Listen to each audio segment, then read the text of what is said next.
نیکیوں کے بعد بدی کی طرف کوئی چلا جائے، اسلام کے بعد ایمان سے پلٹ جائے، تو اس سے بڑا روئے زمین میں کوئی بدبخت نہیں ہوتا۔ تو میرے عزیزوں، میرے بزرگوں، جب کوئی جلسہ سننے کی، جب کسی مدرسے میں پڑھنے کی، جب کسی دعا درود کی، کسی بھی طریقے سے کوئی بھی توفیق نیکی کی ہو، صدقہ و خیرات کرنے کی، تو کیا کرنا چاہیے؟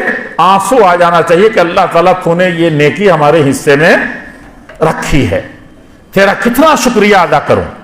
ہم میں سے ایک بڑی خامی ہے کہ اللہ جل شانہ نے فرمایا ہے کہ وَقَلِيلٌ مِّنْ عِبَادِيَ الشُّكُورُ، میرے بندوں میں کتنے ہیں؟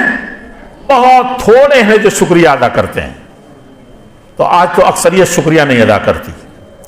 جس کو علم مل گیا، جس کو دولت مل گئی، جس کو عزت تو میں نہیں کہوں گا، جس کو کرسی مل گئی، تو وہ سمجھتا ہے کہ ہم سے زیادہ کوئی قابل نہیں ہے۔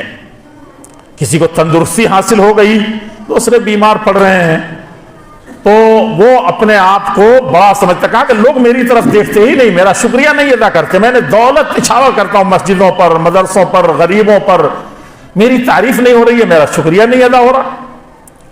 تو اکثریت ہم میں سے یہ ہے کہ اللہ کی نعمتوں کو پا کر کے بڑی سی بلڈنگ بناتے ہیں تو اللہ یاد ہی نہیں رہتا ہے۔